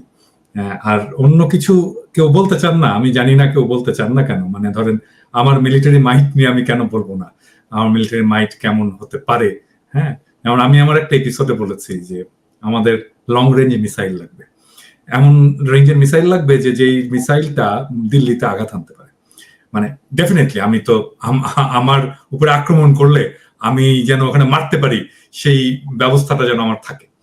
তো এটা কি হতে পারে না মানে এফেক্টিভ ডিটারেন্স? আমি জানি আপনি ডিপ্লোম্যাট, আপনি এইভাবে কথা বলবেন কিনা, বাট কিন্তু সাধারণ মানুষের বোঝার উপযোগী করে তো এটা বলতে হয়। না, আমি যে এবং কথাটা বলবো যে এগুলো তো ডিটেইলের ব্যাপার। আমি যে কথাটা বলবো যে আমাদের এমন কিছু করা উচিত, এমন পর্যায়ে করা উচিত যাতে আমাদের পর আঘাত করার আগে কেউ আঘাত করার আগে 100 বার চিন্তা করে। 50 বা 100 বার চিন্তা করে যে এটা সামাল দিতে পারবো কিনা। সেটা আপনি নানান ভাবেই করতে পারেন, কিন্তু আমার ধারণা যেটা, সেটা হচ্ছে আমাদের দেশের মানুষ যদি আমাদের প্রতিরক্ষায় বিপুলভাবে অংশগ্রহণ করে, সেটা যে কোনো মিসাইলের চাইতে অনেক বেশি ইফেক্টিভ। তা তো বটে। আচ্ছা, এর বাইরেও আমরা কি কোনো আঞ্চলিক সামরিক জোট তৈরির পথে অগ্রসর হতে পারি? না, এটা আমি বলবো এটা ঠিক নয়। আমাদের এটাও আমি বলতে ভুলে গেছি, বলা দরকার ছিল যে আমাদের যে ইন্দো প্যাসিফিক অঞ্চলে যে ডেভেলপমেন্টগুলি হচ্ছে, আমরা কিন্তু একটা ইন্ডিপেন্ডেন্ট অ্যাক্টর হিসেবে আবির্ভূত হতে পারি, কারো লেজু হওয়ার দরকার নেই। আমাদের সেই শক্তিটা আছে, আমরা বুঝতে পারছি না আমাদের কি শক্তি আছে, কিন্তু আমাদের ছাত্র জনতা শক্তিটা দেখিয়ে দিয়েছে আমাদের কাছে। আমরা যদি সেটা বুঝতে না পারি, আত্মস্থ না করতে পারি, সেটা তো আমাদের দোষ। হ্যাঁ, তো সেই শক্তি আমাদের আছে তো ভাই। এবং আমি মনে করি যে কোনো জোটে যাওয়া তো দরকার নাই। আমি কেন কোনো জোটে যাব? আমি ওই যে এই এই বিষয়ে আমি একটা নিবন্ধ লিখেছিলাম, সিটোর আপনার জোটে পাকিস্তান ছিল সেইটা। না, ভয় তো ইন্ডিয়া দেখায়, মানে সে তো তার মিলিটারি মাইটের ভয়টা দেখায়, তাই না? তাহলে কি আপনার সেই জন্যই তো আমি না, এখানে আমাদের সমস্ত রকম দেশের থেকে প্রাপ্তি আছে। আমার চীনের কাছ থেকেও প্রাপ্তি আছে, পশ্চিমের কাছ থেকেও প্রাপ্তি আছে। আমার সবচেয়ে বড় মার্কেট হচ্ছে পশ্চিম। আমি তো এমন কিছু করবো না যেহেতু পশ্চিম মার্কেট বন্ধ করে দেয়, তাই না? আচ্ছা, এবং আমাদের কালচারাল যোগাযোগ সেই আপনাদের ব্রিটিশ আমলের থেকে পশ্চিমের সঙ্গে, তাই না? আপনিও তো পশ্চিমে একটা দেশে বসে আছেন, আমিও তাই। আচ্ছা, এগুলো তো হঠাৎ করে কিছু নয়, এটা একটা প্যাটার্নের অংশ। তো আমরা সেই রাস্তা বন্ধ করতে চাই না, আমরা চীনের রাস্তা বন্ধ করতে চাই না, ভারতকে আমরা শত্রু ভাবতে চাই না, আমরা কিন্তু চাই না। কিন্তু আমাকে সেই পথে ঠেলে দিলে আমাকে তো আত্মরক্ষা করতে হবে, তাই না? তো সুতরাং আত্মরক্ষার বন্দোবস্ত আমরা কারোর সঙ্গে যুদ্ধে যাব না। সেই কারণে আমি মনে করি যে দূরবর্তী কাউকে আঘাত করা ইত্যাদি এগুলোর চাইতে আমার ধারণা মানুষকে যদি বাংলাদেশের যুব সম্প্রদায়কে যদি আমরা এনেবল করে দিই, সমর্থ করে দিই দেশকে ডিফেন্ড করার জন্য, তাহলে পরে এইটার কার্যকারিতা অনেক বেশি হবে। কোনো জোটে যাওয়ার দরকার নাই, জোটরাই আমাদের কাছে আসবে তো। বাংলাদেশের মিলিটারি ট্রেনিংটা কি খুব এক্সপেন্সিভ? মানে এটা আমরা কেন করিনি এতদিন, বা এখনো কেন চিন্তা করছি না? শুনেন, দেশ বাঁচানো বেশি বড় প্রায়োরিটি না, মিলিটারি এক্সপেন্ডিচার বড় প্রায়োরিটি। আপনি আজকে আমি আপনাকে বলি, দেশে যে দুর্নীতি হয়েছে সেটা যদি আপনি অর্ধেকটা কমায় দিতে পারেন, আপনি বহু বছর ধরে মানুষকে ট্রেনিং দিতে পারবেন, তাই না? আপনি হিসেব করে দেখেন, যদি ধরেন 100 কোটি টাকা $1 বিলিয়ন পাচার হয়ে গেছে রাফলি, বা $80 বিলিয়ন, তার যদি 1/4, 1/5 যদি আপনি 1/10 যদি দেয়, আপনি চিন্তা করে দেখেন কত বছর আপনি ট্রেনিং দিতে পারবেন। খরচের কথা আমি ভাবছি না, সেটা সম্ভব, এবং এই খরচটা বাংলাদেশের জনগণ দেবে। আমরা কি শেষ প্রশ্নে যাব যে আমরা কিভাবে আমাদের ফরেন পলিসিটাকে সাজাবো আগামীতে? সেই কথাগুলো বললাম। প্রথম কথাই হচ্ছে যে আপনি আরেকটা প্রশ্ন বলেছিলেন যে আপনি আবার ফিরে আসবেন ওই প্রসঙ্গে। হ্যাঁ, না ওইটাই যে আমাদের ফরেন পলিসি নতুন করে সাজানোর বিষয়টা। তো কিছু কথা আমি বললাম। প্রথম জিনিসটা হচ্ছে আমাদের একটা অটোনমাস ফরেন পলিসি তৈরি করতে হলে আমাদের ফরেন পলিসি কি হওয়া দরকার, হ্যাঁ, সেটা নির্ধারণ করতে হবে। সেটার মাপকাঠি হবে আমাদের স্বার্থ। আমাদের স্বার্থের বাইরে কোনো কথা নাই। স্বার্থের যার সঙ্গে আছে আমি তার সঙ্গে আছি, হ্যাঁ, সেটা স্বার্থগত নৈকট্য যেটা আমি বললাম। যার সঙ্গে স্বার্থ নাই বা যে আমার সঙ্গে বৈরী মনোভাব করবে, তার সঙ্গে আলাদা ব্যবস্থা। আচ্ছা, এইটা এক। জনগণের সম্পৃক্ততা এবং মালিকানা, সেটাও আমি বললাম। 3 নম্বর হচ্ছে আমাদের ফরেন সার্ভিসটাকে শক্ত করে সাজানো। এটা অলরেডি খুব ভালো ভালো ছেলে মেয়ে আছে, আমাদের উপাদানটা আছে। তারপরে কোঅর্ডিনেটেড ফরেন পলিসি, এই বিক্ষিপ্তভাবে বিভিন্ন মন্ত্রণালয়ে তার ফরেন পলিসি চালাবে, এটা না করে সবাই মিলে একটা সমন্বিত প্রচেষ্টা এবং সেটার একটা মেকানিজম তৈরি করা। এই কথাগুলো আমি বলতে চেয়েছিলাম, সেটা আমরা অলরেডি বলেছি। আচ্ছা, আর দুইটা জিনিস আপনি যেহেতু বললেন, ওই যে $80 বিলিয়ন যেটা পাচার হয়ে গেছে আর কি, হ্যাঁ, এই টাকাটা ফেরত আনাটা কি সম্ভব? হ্যাঁ, সম্ভব। এবং এই বিষয়ে তো আমি এবং আমার দুজন কলিগ রিসেন্টলি লিখেছি। বিভিন্ন দেশ এই টাকা আনতে পেরেছে।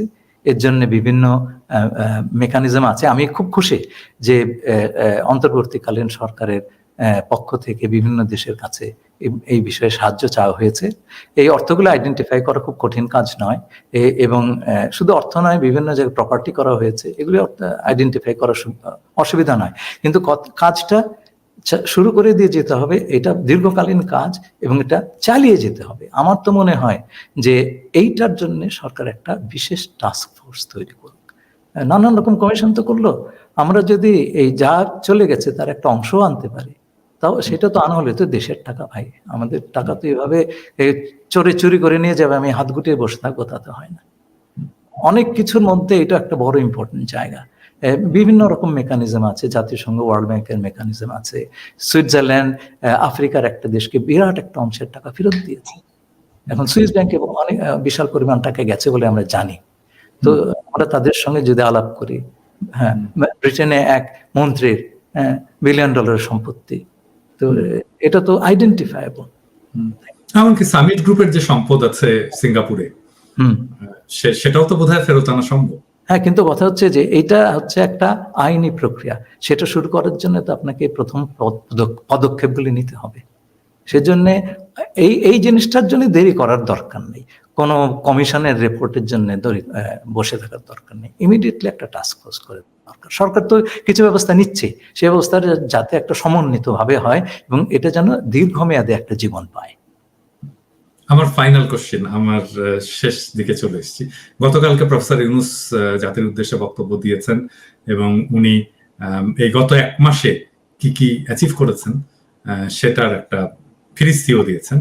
এই লাইটে আপনি কিভাবে গত 1 মাসের বাংলাদেশের ফরেন পলিসি ধরেন, ফরেন পলিসির অ্যাক্টিভিটিসকে আপনি মূল্যায়ন করবেন? আচ্ছা, 3টে কথা বলবো। প্রথম কথা হচ্ছে যে আপনি একটা কথা বলেছেন রিসেন্টলি যে এই সরকার 1 মাসে কোনো ভুল করে নাই, তাই না? সুতরাং সেটা একটা ভালো জিনিস, শুভ সূচনা বলতে পারি। মেজর ভুল করেনি, আমি এটা হ্যাঁ, মেজর শুভ সূচনা। আচ্ছা, দ্বিতীয় জিনিসটা হচ্ছে সরকারটা এখনো সংহত হয় নাই। 15 বছর ধরে যে জিনিস চলছে, আপনি তো 15 সপ্তাহ দিবেন তাকে, তাই না? তো সেই সময়টা তো তাকে দেওয়া দরকার। তা নাহলে পরে আমি জানি আকাঙ্ক্ষা আমাদের অনেক গগনচুম্বী, কিন্তু সেটার জন্য আমাদের তো একটু সময় দিতে হবে। এবং 15 সপ্তাহ পরে যদি আমি দেখি যে এটা এখনো ভুল দিকে আছে, তখন তো আমাদের দাঁড়িয়ে বলতে হবে এটা সঠিক দিকে যাচ্ছে না। আপনি শ্যাডো ক্যাবিনেট করে যে কাজটা করছেন, ভুলটা ধরিয়ে দিচ্ছেন, এটা কাউকে করতে হবে। হ্যাঁ, দেশে বিভিন্ন লোক বিভিন্ন ধান্দায় আছে, আপনার তো সেই ধান্দা নাই। হ্যাঁ, তো আপনি এই যে সরকার, আমার একটা ধান্দা আছে দেশটা ভালোভাবে, না সেটাই বলছি আমি, ব্যক্তিগত ধান্দা ফিরে না আসুক। না, ধান্দা কথাটা তো খুব সদর্থে ব্যবহৃত হয় না, সেই জন্য এটা আমার একটা টেকনিক আছে, বুঝছেন কবির ভাই, এটা আমি বলি আমার ক্ষুদ্র ভ্রাতাদেরকে বলি।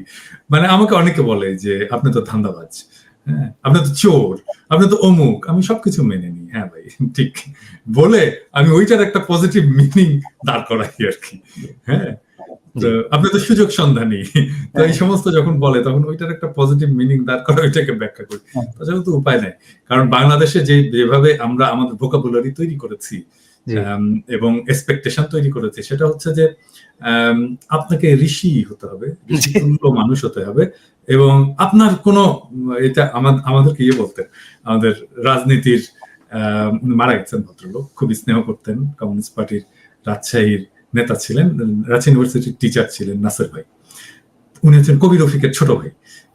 তো উনি আমাদেরকে এটা শেখাতেন আর কি। উনি বলছিলেন যে বুঝছো, যে বাংলাদেশের মানুষ রাজনীতি করতে আসলে তখন মনে করবে যে এই লোকটা ঋষি, এর কোনো দোষ ত্রুটি নাই, একেবারে পয়গম্বর, ওর হাগামতাও নাই। তো ওই রকম আর কি।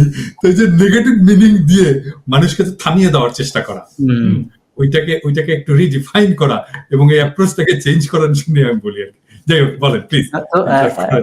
প্রথম কথা হচ্ছে তারা বড় ধরনের ভুল করেন নাই, আর আমি আমি 15 সপ্তাহ সময় দেব। আমি খুব খুশি হলাম প্রফেসর ইউনূসের একটা কথা শুনে যে আমাদের অধৈর্য হওয়া দরকার। হ্যাঁ, অধৈর্য হওয়া দরকার, অধৈর্য হব। আচ্ছা, খুব ভালো লাগলো শুনে। তো মানে আমি আপনারা অধৈর্য হবেন না এটা আমি বলবো না, বলবো না সেই। হ্যাঁ, তো যাই হোক, আমরা তো অধৈর্য হবই। ওনার ডিটারমিনেশন যে কতটুকু তার একটু আমি টের পেয়েছিলাম বহুকাল আগে। আমি তখন নিউ ইয়র্কে বাংলাদেশ মিশনে উনি এসেছিলেন, তো আমার উপর দায়িত্ব পড়লো ওনাকে এয়ারপোর্টে পৌঁছে দিতে। তো ওনার 1988-89 ঘটনা। তো ওনার প্রায় 1-1.5 ঘন্টা গাড়িতে নিরবচ্ছিন্ন সময় পাওয়ার সৌভাগ্য তো একটা বড় ভাগ্য। তো তখন উনি একটা কথা বলেছিলেন। ঢাকা বিশ্ববিদ্যালয়ের কমার্স ডিপার্টমেন্টের এক অধ্যাপক ছিলেন, আব্দুল্লাহ ফারুক সম্ভবত নাম। উনি একসময় পরিকল্পনা কমিশনের সদস্য হয়েছিলেন। উনি প্রফেসর ইউনূস আমাকে বললেন, আমি খুব দুঃখ পেলাম। উনি বললেন গ্রামীণ ব্যাংকের মতন ইনিশিয়েটিভ এগুলো বুদবুদের মতো হাওয়ায় মিলিয়ে যাবে। তো বললেন যে আমি যে বললেন এই কাজ মর্মটাই তো বুঝতে পারছে না। আমি যে গ্রামীণ ব্যাংক ধরেছি, আমি কি ছাড়বো? আমি কখনোই গ্রামীণ ব্যাংক ছাড়বো না। দেখেন, উনি কখনো ছাড়েন নাই, ওনাকে ছাড়ানো হয়েছে। এই যে কমিটমেন্ট, লেগে থাকা, উনি লেগে থাকবেন, এটা আমি নিঃসন্দেহ উনি লেগে থাকবেন। কথা হচ্ছে যে আমরা কি লেগে থাকবো কিনা, তাই না? তো ওই যে ম্যানেজমেন্ট স্টাইল, আমি তো ওনার কাজ করছি আপনি জানেন, তো ওনার যে ম্যানেজমেন্ট স্টাইল এটা ইউনিক, কোয়াইট ইউনিক। এটা ওনার সাথে যারা কাজ না করেছে এটা বুঝতে পারবে না। এবং আমি যখন উনি কথা বলেন, মানে কোন একটা প্রসেসের কথা বলেন, উনি যে এটা কিভাবে বলছেন এবং এই কাজটা কিভাবে করবেন, এটা আমি তখন বুঝতে পারি। মানে উনি বিটুইন দ্য লাইনস আমি পড়ে ফেলতে পারি। ধরেন আমি একটা এক্সাম্পল দিই, যে ছাত্রদের সাথে মিট করলেন না, উনি বললেন না যে মাসে অন্তত একটা করে চিঠি দিও। হ্যাঁ, তো আমি তখন এটার সাথে কানেক্ট করলাম। আমি তো ওনার হেলথ প্রোগ্রামের কোঅর্ডিনেটর ছিলাম। তো এই বিভিন্ন স্বাস্থ্য কেন্দ্র থেকে মাসিক প্রতিবেদন একটা করে পাঠাতে হতো আর কি। এইটা প্রফেসর ইউনূস নিজে পড়তেন, প্রত্যেকটা নিজে পড়তেন। আমি তো কম্পাইল করতাম, করে ওনাকে পাঠাতাম। হ্যাঁ, এবং শুধু তাই না, তখন স্বাস্থ্যকেন্দ্র তো কম ছিল, তো সেটা তো উনি পড়তেনই। এমনকি উনি সিলেক্ট করে বিভিন্ন গ্রামীণ ব্যাংকের যে ব্রাঞ্চ গুলো আছে, ওই ব্রাঞ্চ ম্যানেজার যে রিপোর্টটা পাঠাতো মাসিক প্রতিবেদন, এবং একটা ধরেন 10 পৃষ্ঠা ধরে সেটা উনি পড়তেন, পড়ে নোট দিতেন। হ্যাঁ, এটা কোয়াইট ইউনিক। এটা এই ম্যানেজমেন্ট স্টাইল আমি কোথাও দেখিনি। ওই চিঠি লিখো, একটা করে চিঠি লিখো। অনেকে বলছেন যে একটা করে চিঠি লিখো, উনি পড়বেন। উনি এটা পড়বেন, এবং এটা আমি জানি উনি এটা পড়বেন। হ্যাঁ, উনি কাজটা এভাবেই করেন। সেজন্য আমি কেউ যখন বলে, আমি তখন বলি যে আপনি ইমেল করেন না কেন, ওনাকে জানান, প্রফেসর ইউনূসকে জানান, উনি এটা দেখবেন, পড়বেন। আমি আপনাকে বলি, আমরা অভ্যস্ত হয়ে গেছি সেই ব্রিটিশ আমলের কলোনিয়াল ঔপনিবেশিক আপনার শাসন পদ্ধতিতে। খুব একটা বদলায় নাই, কিন্তু বাংলাদেশ, ভারত, পাকিস্তান কোথাও বদলায় নেই। সেই মান্দাতার আমলের সিআরপিসি দিয়ে দেশ চলছে। তো এখন ধরেন, উনি একটা বই লিখেছিলেন, খুব দামি বই, এটা আমার ডেস্কে সবসময় থাকতো। পথের বাধা সরিয়ে নিন, মানুষকে এগোতে। হ্যাঁ, এই এক কথাতে উনি আমাদের সরকারের প্রকৃতির কথা বলে দিয়েছিলেন। ঔপনিবেশিক আমলের সবচাইতে বড় দিকটা ছিল পথের বাধা, মানুষকে এগোতে দিত না। তো ওনার আমলে আমি এইটুকু আশা করব যে সরকারের যে কর্মপদ্ধতি সেটা কিছুটা পরিবর্তন হলেও হবে, সরকার কিছুটা গণমুখী হবে, সরকার মানুষের কাছাকাছি পৌঁছানোর চেষ্টাটা করবে। উনি যদি সেইটা দিয়ে যেতে পারেন, আমাদের প্রত্যাশা তো অনেক, তাই না? কিন্তু এইটুকু যদি দিয়ে যেতে পারেন, মানে দেশের ওপরে মানুষের মালিকানার প্রতিষ্ঠা করা, সেইটার কাজটা যদি কিছুটা এগিয়ে নিতে পারেন, আমি বলবো উনি 1000% সাকসেসফুল, 100% না, 1000% সাকসেসফুল। এবং আমাদের খুবই সৌভাগ্য, আমি এখানে থাকি আমেরিকাতে, আমি জানি সারা দুনিয়াতে ওনার সুনামের কথা। আমরা এমন একটা লোক পেয়েছিলাম, ওনার বিরুদ্ধে কেউ যদি বাইরে থেকে কিছু করতে চায়, সুবিধা করতে পারবে না। এটা আমাদের জন্য বড় রক্ষা কবচ। সুতরাং আমি মনে করি ওনাকে সব ধরনের সহায়তা করা উচিত, উনি যাতে সফল হন। হ্যাঁ, ওনার যাতে টিকে থাকতে অসুবিধা না হয়, এমন কিছু আমরা যাতে না করি যে ওনার চলে যেতে হয়। হ্যাঁ, তো এইটা আমাদের নিশ্চিত করতে হবে। না, আমরা হয় কি যে আমি তো আবার বলেছি, ঘোষণা দিয়েই তো বলেছি যে আমি বিরোধী দলের দায়িত্ব পালন করব, এবং আমি তো ক্রিটিসিজমও করি। হ্যাঁ, তো আবার অনেকে মনে করে যে আমি যে এখন ক্রিটিসিজম করছি, আমি কি এই সরকারের বিরুদ্ধে, আমি কি প্রফেসর ইউনূসের বিরুদ্ধে। এরকম আজকে সকালে আমার এক বন্ধু ফোন করলো, হ্যাঁ, যে ফোন করে বললো যে কি অবস্থা, কোথায় যাচ্ছে। আমি ওকে এক বাক্যে বললাম, ভালো দিকে যাচ্ছে, ভালো দিকে যাবে। এটা ভালো দিকে। আমি যতই ক্রিটিসিজম করি না কেন, ক্রিটিসিজমটার লক্ষ্যটা হচ্ছে যে আর কেউ যেন না করে ক্রিটিসিজমটা, হ্যাঁ, এবং সরকার যেন সঠিক রাস্তায় থাকে, যে রাস্তায়। এই শারীরিক আলাপের সময় তো আমরা সেই কথাটাই দুজনে আমরা আলাপ করেছি যে অন্য কারো হাতে এই বেসামাল সমালোচনার ভারটা দেওয়া যাবে না। একটা গঠনমূলক সমালোচনা, এবং এর মাধ্যমে একটা দৃষ্টান্ত উপস্থাপন করা হচ্ছে যে এই ধরনের সমালোচনা সম্ভব। হ্যাঁ, সরকারকে গালাগালি না করে, তার যে আপনার গালাগালির লাইসেন্স আছে, আমার নাই। সরকারকে গালাগালি না করেও, হ্যাঁ, কঠোর ভাষায় বলা যায়, এবং তাতে যে সরকার তার কোর্স পরিবর্তন করে, হ্যাঁ, এবং আমি দেখেছি আপনার কথায় সরকার অনেক কিছু পরিবর্তন করছে। এইটা কিন্তু একটা ভালো সরকারের লক্ষণ, যে ভালো সমালোচনা এসছে, আমরা সেটার রেসপন্স করব না কেন? হ্যাঁ, এই যে খোলাখুলি ভাবে কাজটা করা, এবং সবটাই তো দেশের স্বার্থে। ভাইয়া, উনিও এই বয়সে সারা জীবন তো সততার সঙ্গে কাটিয়েছেন, তাই না? এই বয়সে তো ভালো কাজটাই করবেন।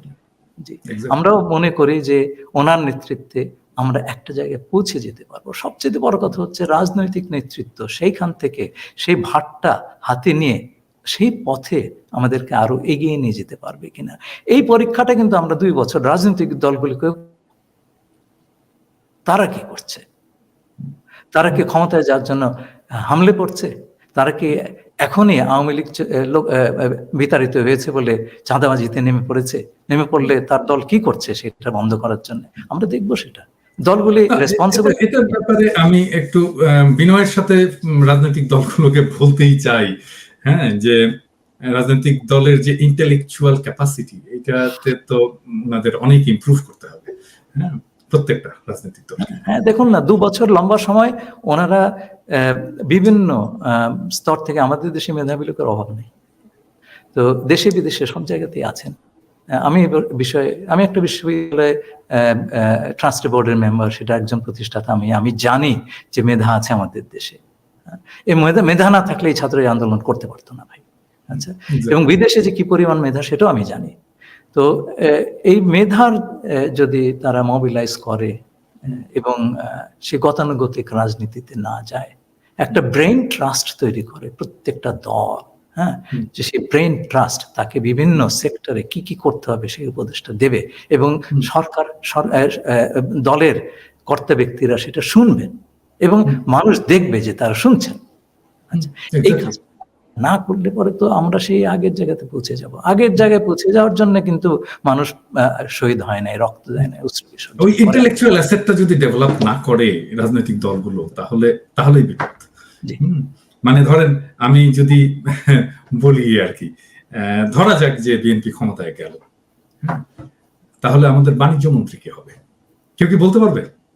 মানে এটা কিন্তু আমাদের বলতে পারা উচিত ছিল, তাহলেই বুঝতে পারতাম যে বিএনপি প্রিপেয়ার্ড। না, হয় কি, আমি আপনাকে বলি, আগামী 1 বছরের ভেতরে যদি বিএনপি বা জামাত বা অন্যান্য দল এসে আমাদের এই শ্যাডো ক্যাবিনেটটা নিয়ে নেয়, আমি খুব খুশি হব। আপনারা নেন? অবশ্যই, অবশ্যই। আমরা কেন এই কাজটা দীর্ঘদিন করবো? এটা তো ঠিক না। আপনারা নেন, আপনারা দেশ চালাবেন, আমরা তো যাচ্ছি না, তাই না? আপনারা চালান, আমাদের ক্ষমতার লোভটোভ নাই। আপনারা চালান, আমরা দূর থেকে দেখবো, ভালো কাজ করলে হাত তালি দেবো, খারাপ কাজ করলে সমালোচনা করবো। কিন্তু আপনারা দেশ চালাবেন অথচ এখন থেকে দায়িত্ব নিবেন না, এটা তো হয় না।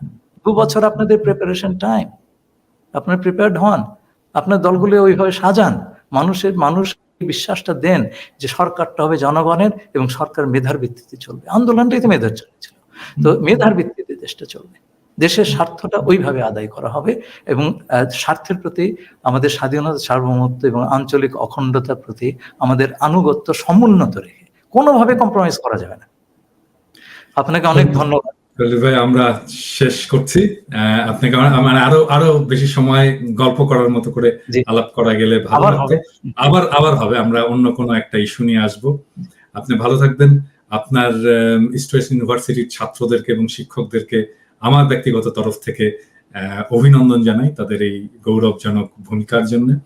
এবং আমাদের যেই পার্টনারশিপ, আমাদের যেই সহযোগিতা গত 3 বছর ধরে চলেছে, সেটা ভবিষ্যতে আরো চলবে।